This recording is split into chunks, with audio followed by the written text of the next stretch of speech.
Good morning, students. How are you? Myself, Hobik Roy from the Mathematics Icon channel and your mathematics teacher. So, today I am going to discuss a very important chapter for class 10, and that is arithmetic progression. Arithmetic progression Bengali में जिसको बोला जाता है कि समांतर प्रगति. Okay, arithmetic progression and this समांतर प्रगति. Okay, these two things are same. One thing is in Bengali and another thing is in English. Okay, so arithmetic progression, what does it mean? What do you mean by arithmetic progression? That means forget about this arithmetic के बारे में भूल जाओ. Progression इसका मतलब क्या होता है? Progression है कुछ नंबर्स का कलेक्शन, ठीक है, जो एक सीक्वेंस में है. दैट मीन्स एक दरी है. अब दरी में अगर कुछ बिस्किट्स ऐसे जो बिस्किट जो वो रेस होता है ना, बिस्किट रेस, उसमें देखना कि एक उसमें एक बिस्किट का सीक्वेंस होता है, ठीक है, एक के बाद एक, एक के बाद एक, एक के बाद एक, एक के बाद एक. So that means this sequence is called progression. Sequence का अलग नाम, दूसरा नाम क्या होता है? प्रोग्रेशन होता है. ठीक, दैट मीन्स कुछ नंबर्स का कलेक्शंस होगा जो एक सीक्वेंस में होगा, वो होता है प्रोग्रेशन. ठीक है.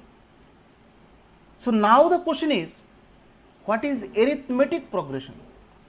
एरिथमेटिक कैसे समझ में आएगा कि ये जो प्रोग्रेशन है वो एरिथमेटिक प्रोग्रेशन है? तो उससे सबसे पहले तुम कुछ बिस्किट्स ले लो. अरे बिस्किट्स मतलब एलिमेंट्स ले लो. ठीक है, तो यहां पर सबसे पहले हेडिंग दो arithmetic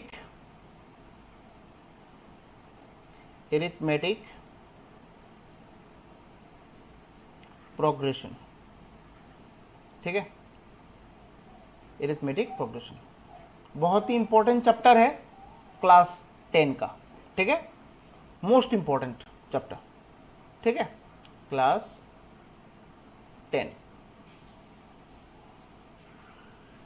ठीक है. अच्छा, तो let us choose some elements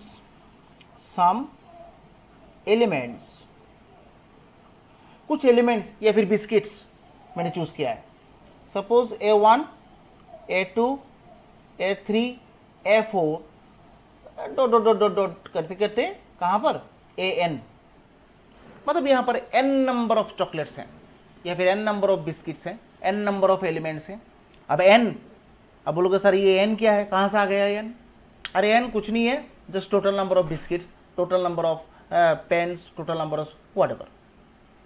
मतलब जितना भी एलिमेंट्स तुम लोगे n के जगह वही बिठाओगे. अगर तुमने 7 पेन लिया है, 7 पेन्स, देन लास्ट का जो ये n है ना, उसके जगह A7 बैठेगा. अगर तुमने 8 बुक्स लिया है तो लास्ट में A8 बैठेगा.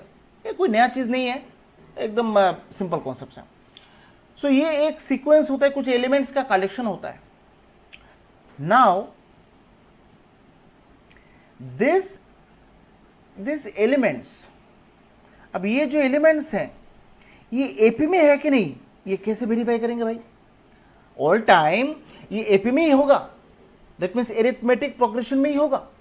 ये तो समझ में नहीं आया. तो मतलब all the time just you will get the arithmetic progression, it is not possible. Arithmetic progression जो है ना, पॉसिबल नहीं है कि नहीं? अब कैसे समझ में आएगा? मुझे देख के कैसे समझ में आएगा कि ये जो है ना, ये प्रोग्रेशन जो है वो एरिथमेटिक है? तो यहां पर लिखो, नाउ दिस एलिमेंट्स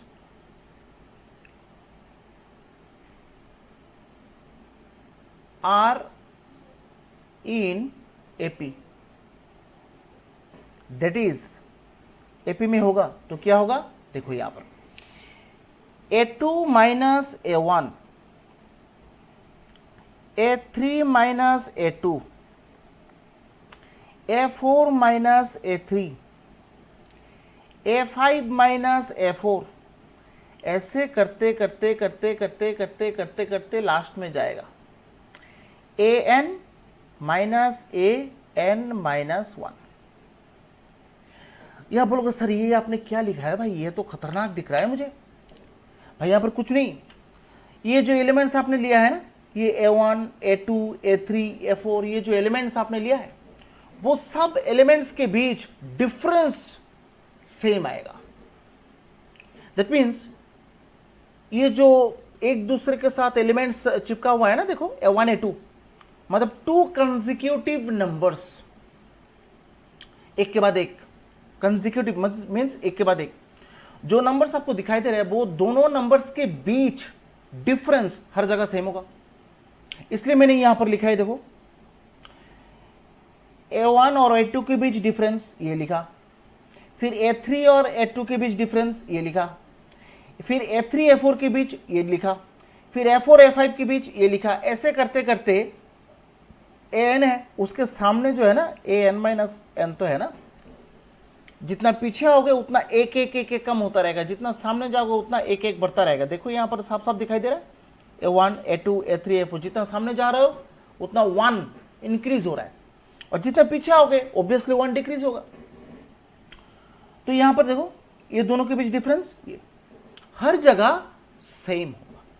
अगर डिफरेंसेस सेम है, अगर डिफरेंसेस सेम है किसी भी प्रोग्रेशन का, then it is called arithmetic progression. ठीक है, और ये जो हर जगह डिफरेंसेस आपको दिखाई दे रहा है ना, ये तो वैल्यू सेम होगा, इसको हम लोग क्या लेते हैं, डी। ठीक है, सो डी इज कॉल्ड क्या बोला जाता है डी को, common difference. Common difference Bengali में जिसको बोला जाता है साधारण अंतर। अंतर means minus, negative, that means subtraction. ठीक है, so that means D is called common difference, मतलब ये डिफरेंसेस जो है ना हर जगह सेम है, इसलिए कॉमन है। देखो यहां पर भी डी आएगा, ये भी डी आएगा, ये भी डी आएगा, ये भी डी आएगा। डी का वैल्यू हम लोग नहीं जानते, अब माइनस करके कितना आंसर आएगा ये मुझे कैसे पता भाई। अगर एलिमेंट्स दिया जाएगा, अगर तुम्हें पता है कि एलिमेंट्स हैं ये एलिमेंट्स हैं, तब आप माइनस करके डी का वैल्यू निकाल सकते हैं। ठीक है, अगर मैं यहां पर एक एग्जांपल सेट करूं, फॉर एग्जांपल, ठीक है, एक एग्जांपल अगर सेट करूं, 2, 5, 8, 11, 14, ये जो प्रोग्रेशन दिया गया है, तुम मुझे बोलो ये प्रोग्रेशन जो है वो एरिथमेटिक प्रोग्रेशन है कि नहीं, ये एपी है कि नहीं, एरिथमेटिक प्रोग्रेशन बेंगोली में समांतर प्रगति है कि नहीं, बोला जाता है कि नहीं। देखो तो देखो यहां पर दो, दैट मीन्स कंसेक्यूटिव नंबर्स, एक के बाद एक जो नंबर्स हैं उन लोग के बीच डिफरेंसेस देखो सेम है कि नहीं हर जगह। 5 - 2 भाई 3 होता है, 8 - 5 3 होता है, 11 - 8 3 होता है, 14 - 11 3 होता है। दैट मीन्स जितना समझ जाओगे 3 3 3 3 3 3 आता ही रहेगा। So here difference is same, so it is an AP। बस हो गया। दैट मीन्स एक सीक्वेंस अगर आपको दिया जाए और वो सीक्वेंस देख के अगर आपको बताना है कि वेदर इट इज AP और नॉट, मतलब आपको वेरीफाई करना है एक सीक्वेंस देख के कि ये जो है ना सीक्वेंस ये एक्चुअली ये क्या बोलते हैं उसको, AP है कि नहीं। आप कैसे वेरीफाई करेंगे, जस्ट यू विल सी ये जो कॉमन डिफरेंसेस जो है ना हर जगह डिफरेंसेस सेम है कि नहीं। अगर सेम है then it is arithmetic progression, अगर सेम नहीं है तो एरिथमेटिक प्रोग्रेशन नहीं होगा, दूसरा कुछ होगा भाई, आई डोंट नो। ठीक है, ठीक है, अच्छा, तो ये तो गया basic concepts regarding arithmetic progression. ठीक है, अब मुझे ये बोलो, एक नया कॉन्सेप्ट लिखो।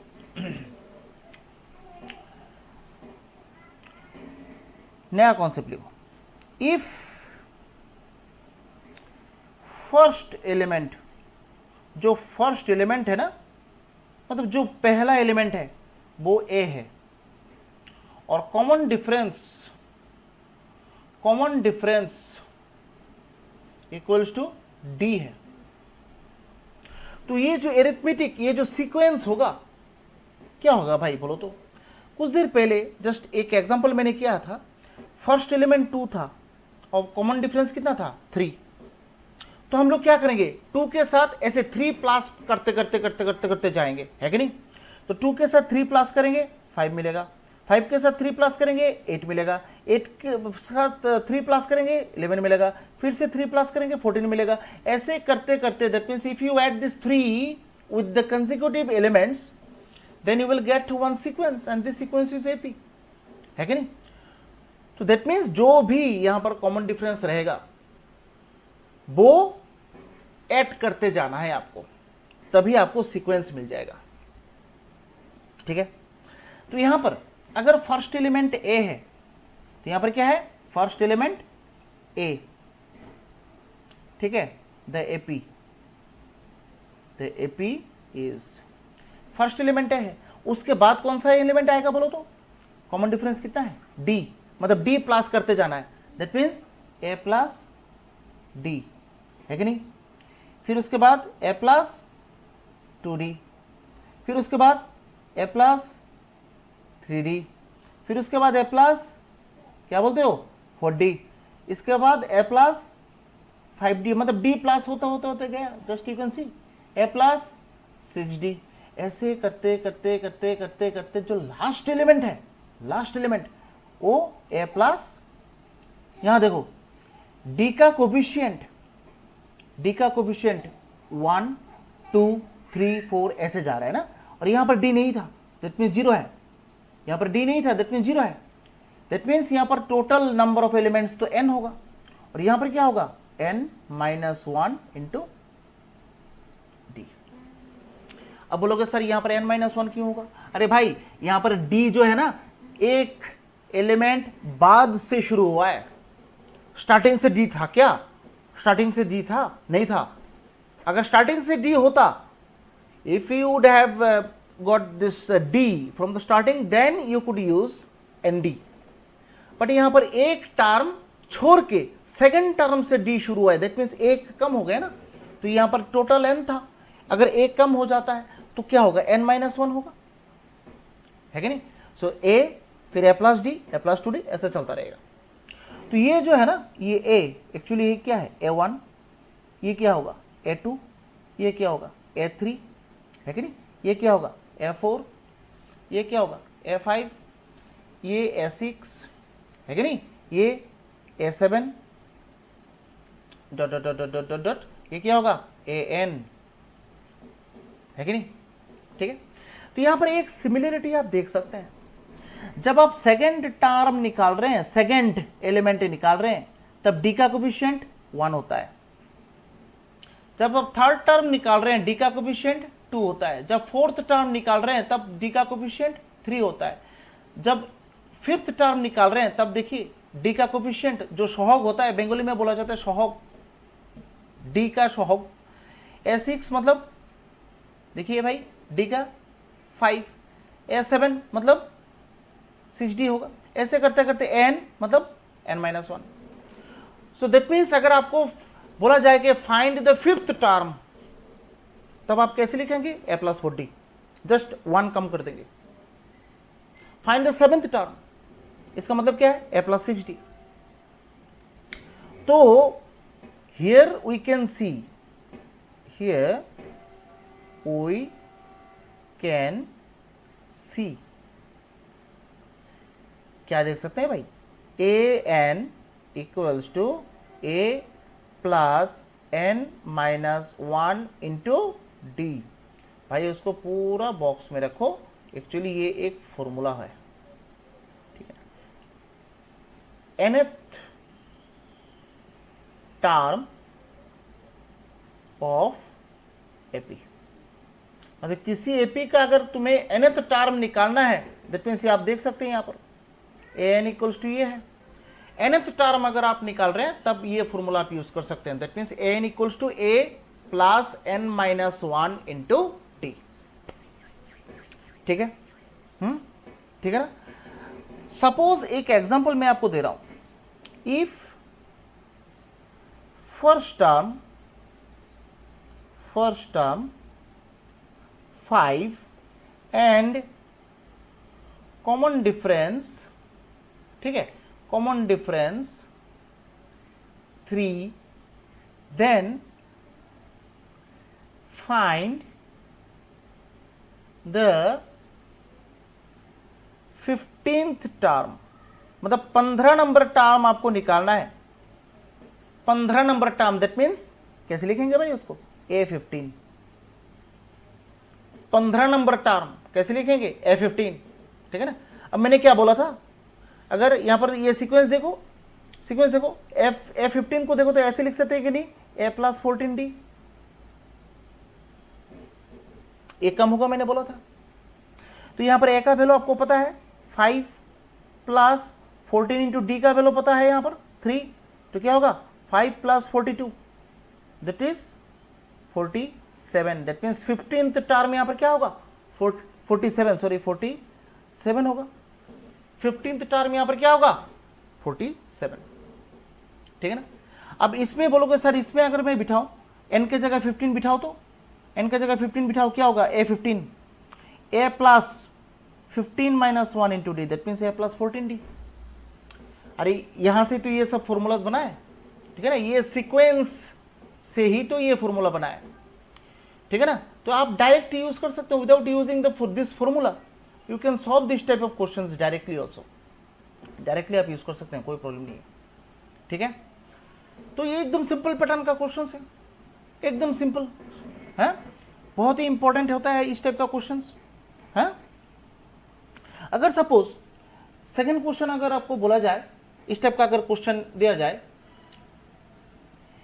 इफ सेकंड क्वेश्चन, ठीक है, if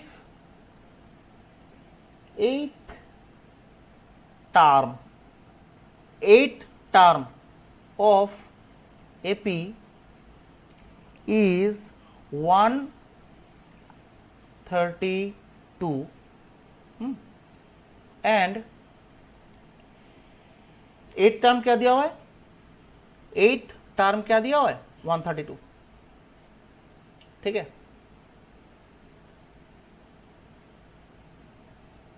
then and first term 2, ठीक है। फर्स्ट टर्म क्या है, फर्स्ट टर्म 22, सपोज 22, ठीक है। Then find 15th term, suppose, ठीक है। तो यहां पर देखो, अगर इस टाइप का कोई मतलब क्वेश्चन आए, क्वेश्चन में क्या क्या गिवन है थोड़ा देख लो। 8th टर्म गिवन है, ये देखो 8th टर्म गिवन है, क्या है 132।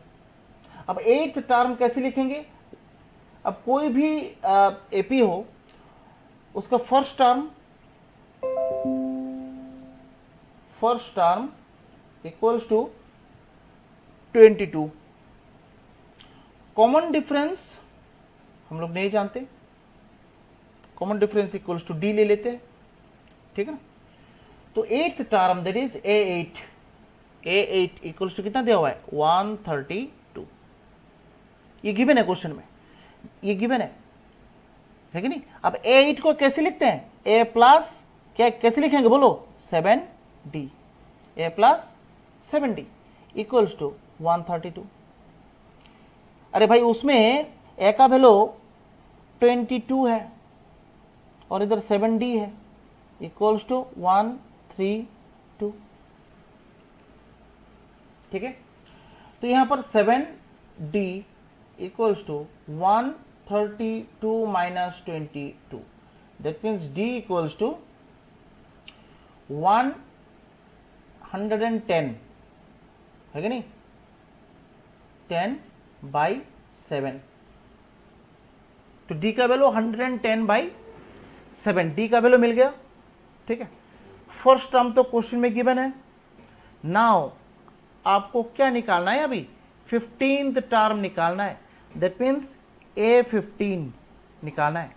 तो A15 क्या होगा भाई, A प्लस 14D है कि नहीं। तो A यहाँ पर 22 होगा, 14 इंटू डी मतलब क्या होगा 110/7, दैट मीन्स यहाँ पर ये 2 होगा। तो क्या होगा 22 plus 220, that means 242 is the 15th term of this AP. तो यहां पर क्या यूज किया गया कि 8th term of AP given है, ठीक है। 8th टर्म ऑफ एपी कैसे लिख सकते हैं हम लोग, देखिए ऐसे लिख सकते हैं, ये है आपका 8th टर्म A8, ठीक है। अब 8th टर्म को हम लोग कैसे एक्सप्रेस कर सकते हैं, A plus 7D, that means 132। अब A का वैल्यू क्वेश्चन में गिवन है, देखो फर्स्ट टर्म 22 गिवन है, तो A की जगह 22 बिठा दिया, और 7D तो नहीं पता, तो ये देखिए यहां से D का वैल्यू मिल गया 110/7। अब अकॉर्डिंग टू द क्वेश्चन आपको क्या निकालना है, 15th टर्म निकालना है। तो 15th टर्म लिखते कैसे हैं उसको भाई, A15, ठीक है। तो A15 को हम लोग कैसे एक्सप्रेस कर सकते हैं, A plus 14D, just you can see A की जगह 22 और D की जगह हम लोगों ने अभी भी निकाला है 110/7 बिठा दिया, 7 2 14, बस मल्टीप्लाई हुआ और 242 मिल गया, ठीक है ना। तो यही होता है एरिथमेटिक प्रोग्रेशन का जो बेसिक स्ट्रक्चर होता है, और ये क्वेश्चंस बहुत ही इंपॉर्टेंट होता है, ठीक है। तो आज हम लोग यहां पर स्टॉप करेंगे, नेक्स्ट लेक्चर में से हम लोग एनसीईआरटी, ठीक है, फिर उसके बाद आरडी सॉल्व करना शुरू करेंगे, ठीक है। तो आज हम लोग यहां पर स्टॉप करेंगे। Till then stay safe, stay healthy, and if you like my lecture then please share my lecture with your friends, with your neighbors, with each and everyone, okay. I need more and more students of class 10. Just you will see, it is my assurance that if you will follow my lectures, if you will follow my classes, then everyone will get 80% and 90% above in mathematics. It's my guarantee, okay. So share करते रहिए, सबके साथ share करते रहिए, हर लोगों के साथ share करिए, जिससे मुझे थोड़ा लेक्चर बनाने में थोड़ा मोटिवेशन मिल जाए, ओके। तो आज के लिए हम लोग यहाँ पर स्टॉप करेंगे। टिल देन स्टे सेफ, मिलते हैं नेक्स्ट लेक्चर में, ओके। और till then stay safe, stay healthy, and if you like my videos please subscribe, like and share my channel. Thank you very much for joining my class. Bye and जय हिंद।